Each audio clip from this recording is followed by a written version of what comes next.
प्यारे विद्यार्थियों नमस्कार। मैं आचार्य प्रदीप शास्त्री आपका आपके अपने YouTube चैनल पर हार्दिक अभिनंदन करता हूं। प्यारे विद्यार्थियों, मैं आपके समक्ष उपस्थित हुआ हूं एक नए उपविषय के साथ जिसका शीर्षक है भाववाचक संज्ञाएं बनाना। ठीक है बेटा, तो भाववाचक संज्ञा क्या होती है बेटा? तो भाववाचक संज्ञा का एक मुख्य भेद है। ठीक है बेटा, तो भाववाचक संज्ञा की परिभाषा क्या है? जिस संज्ञा शब्द से किसी के गुण, दोष, भाव तथा दशा का बोध होता है उसे भाववाचक संज्ञा कहते हैं, जैसे सौंदर्य, सौजन्य आदि। तो बेटा ये तो थी इसकी परिभाषा और इसके उदाहरण। ठीक है बेटा, लेकिन भाववाचक संज्ञाओं की पहचान कैसे होती है बेटा, इसकी हम बात करेंगे। भाववाचक संज्ञाएं कैसे बनाते हैं इसकी हम बात करेंगे। ठीक है बेटा, तो भाववाचक संज्ञाएं बेटा हम परिभाषा को केवल रटने की बात करते हैं। ठीक है बेटा, तो आपको एक साधारण सा सूत्र बताऊंगा बेटा। ठीक है बेटा, तो बेटा हम जब व्यक्तिवाचक संज्ञा की बात करते हैं तो हम परिभाषा क्या बताते हैं? किसी विशेष व्यक्ति, विशेष स्थान आदि के नाम को क्या बोलते हैं? संज्ञा बोलते हैं। या फिर जातिवाचक संज्ञा, जो संज्ञा शब्द किसी व्यक्ति, स्थान आदि के जाति का बोध कराते हैं उन्हें जातिवाचक संज्ञा कहते हैं। कहने का अर्थ क्या है बेटा? हम केवल परिभाषा को रटने का काम करते हैं, उसको समझने का काम नहीं करते। तो बेटा क्या है? तो व्यक्तिवाचक संज्ञा क्या होती है बेटा? एक सिंपल सा साधारण सा सूत्र है बेटा। व्यक्तिवाचक संज्ञा यानी कि ऐसे नाम वाले शब्द जिनको हम गिन सकते हैं, नाप सकते हैं, तोल सकते हैं बेटा। ठीक है, यानी कि ऐसे शब्द जो हमें एक वचन का बोध करवाते हैं वो शब्द होते हैं बेटा व्यक्तिवाचक। ठीक है बेटा, और जो शब्द हमें बहुवचन का बोध करवाते हैं वो होते हैं जातिवाचक, यानी कि जिनको हम गिन सकते हैं, माप सकते हैं, तोल सकते हैं, तभी हमें उनके एक वचन और बहुवचन होने का बोध होता है। तो लेकिन बेटा भाववाचक संज्ञा क्या होती है बेटा? ऐसे संज्ञा शब्द जिनको हम गिन नहीं सकते, माप नहीं सकते, तोल नहीं सकते, जिनको केवल हम महसूस कर सकते हैं, जैसे किसी के गुण को, किसी के दोष को, किसी के भाव को, किसी की दशा को। ठीक है बेटा, तो भाववाचक संज्ञाएं जो हमें किसी के गुण, दोष तथा भाव आदि का क्या है बोध कराती हैं वो होती हैं भाववाचक संज्ञाएं, जिनको हम महसूस कर सकते हैं, जिनको हम गिन नहीं सकते, माप नहीं सकते, तोल नहीं सकते। ठीक है बेटा, तो भाववाचक संज्ञाएं जैसे सौंदर्य, सौजन्य।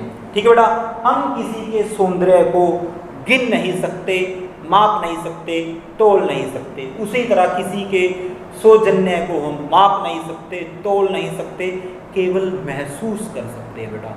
तो ठीक है बेटा, भाववाचक संज्ञाएं जिनको हम फील कर सकते हैं, महसूस कर सकते हैं, तो वो होती हैं भाववाचक संज्ञाएं।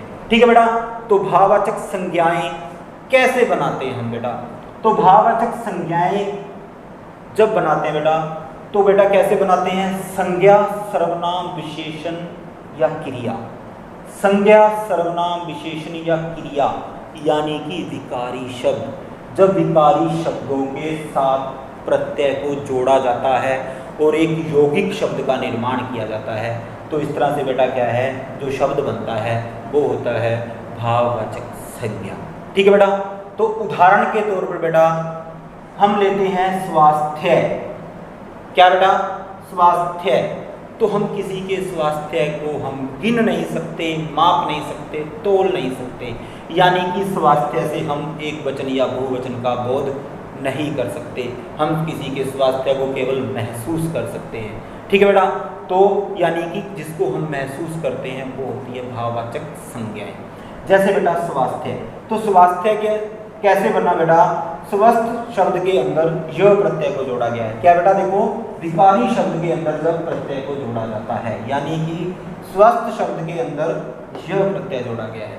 ठीक है बेटा, तो बेटा जब किसी शब्द के अंदर य प्रत्यय जोड़ा जाता है तो उसका क्या नियम है बेटा? तो हर शब्द के अंदर हर प्रत्यय को जोड़ने का नियम अलग अलग है बेटा। ठीक है बेटा, आज हम केवल एक प्रत्यय की बात करेंगे बेटा। ठीक है, जैसे बेटा जब किसी शब्द के अंदर यह प्रत्यय जोड़ा जाता है तो उसका नियम है, जो शब्द है बेटा हमें उसका पहला स्वर और अंतिम स्वर देखना होता है बेटा। ठीक है बेटा, यदि उसका पहला स्वर अ आ है तो हम उसको आ करेंगे बेटा। यदि उसका पहला स्वर ई है तो उसको ऐ करेंगे बेटा। यदि उसका पहला स्वर ऊ है तो उसको हम औ करेंगे। और जो दूसरा शब्द यानी कि अंतिम, ठीक है बेटा, अंतिम स्वर जो होगा उसको हम डिलीट कर देंगे, उसको हम लोप कर देंगे। ठीक है बेटा, तो इस तरह से जो वर्ण बचेंगे उनको जोड़कर बेटा जो शब्द बनेगा वो बनेगा बेटा एक नया शब्द बनेगा और वो एक भाववाचक संज्ञा होगी बेटा। ठीक है बेटा, जैसे उदाहरण के तौर पर बेटा हम स्वास्थ्य की बात कर रहे हैं तो स्वस्थ के अंदर बेटा यह प्रत्यय जोड़ा गया। ठीक है बेटा, तो स्वस्थ के अंदर बेटा जब हम स्वस्थ का वर्ण विच्छेद करते हैं बेटा, ठीक है, लेकिन हमने इसका पूर्ण वर्ण विच्छेद नहीं करना। हमें क्या चाहिए? पहला स्वर और अंतिम स्वर। क्या चाहिए? पहला स्वर और अंतिम स्वर। तो स्वस्थ के अंदर बेटा जो पहला स्वर है वो है अ। ठीक है बेटा, व में अ, और उसी तरह से जो अंतिम स्वर है वो क्या है? अ। थ के अंदर जो अ मिला है, यानी कि अंतिम स्वर किसमें है? थ व्यंजन में है और पहला स्वर किसमें है? व व्यंजन में। बाकी क्या है? स्वर रहित है। ठीक है बेटा, जो स है बेटा वो क्या है? स्वर रहित है, इसीलिए पहला स्वर कहाँ है? व के अंदर मिला हुआ है। ठीक है बेटा, तो जो हमारा पहला स्वर है उसको हम क्या करेंगे और जो अंतिम स्वर है उसको हम क्या करेंगे? तो बेटा हमारे पास जो पहला स्वर है वो क्या है? ओ, तो उसको हमने क्या करना है? आ। ठीक है बेटा, तो जो हमारे पास पहला स्वर है अ उसको हमने क्या कर दिया? आ कर दिया। और जो अंतिम स्वर है बेटा मैंने क्या बताया था?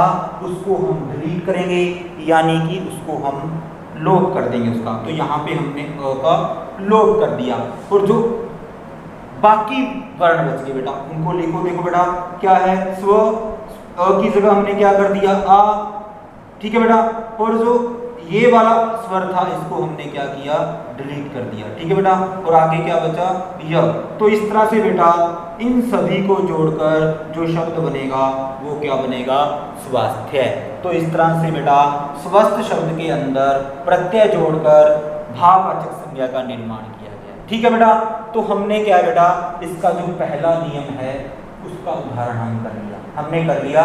ठीक है बेटा, अब हम दूसरा उदाहरण देखेंगे बेटा। ठीक है, देखो बेटा दूसरा उदाहरण हमने लिया है वेदव्य, यानी कि विधवा। जो विधवा होती है बेटा, ठीक है, हम उसके विधवापन को गिन नहीं सकते, माप नहीं सकते, तोल नहीं कर सकते, केवल महसूस कर सकते हैं, जिसको बोलते हैं वेदव्य। ठीक है बेटा, तो विधवा शब्द के अंदर जब यह प्रत्यय जोड़ा जाता है तो वेदव्य शब्द बनता है। तो नियम के अनुसार बेटा हम इसमें पहला स्वर देखेंगे और अंतिम स्वर। तो वी के अंदर बेटा जो पहला स्वर है वो क्या है? ई। ठीक है बेटा, और वा के अंदर जो अंतिम स्वर है वो क्या है? आ। ठीक है बेटा, तो नियम के अनुसार क्या है? जब हमारे पास पहला स्वर ई या ई हो तो उसको हम क्या करेंगे बेटा? ऐ करेंगे। तो हमने ई के स्थान पर क्या किया? ऐ को पुट कर दिया बेटा। ठीक है बेटा, उसी तरह जो अंतिम स्वर है बेटा उसको हम क्या करेंगे? लोप करेंगे, यानी कि डिलीट करेंगे। तो इस आ को हमने डिलीट कर दिया, यानी कि लोप कर दिया इसका। ठीक है बेटा, तो इस तरह से जो वर्ण बचे बेटा वो ये बचे, और इनको जब जोड़ते हैं बेटा तो जोड़ने पर क्या बनता है? वेदव्य, यानी कि ए की मात्रा यहाँ पे हमने लगा दी बेटा, पहले क्या थी? ई, यानी कि की जगह क्या हुआ? ऐ की मात्रा, और ये जो आक स्वर था उसका हमने क्या किया? लोप कर दिया।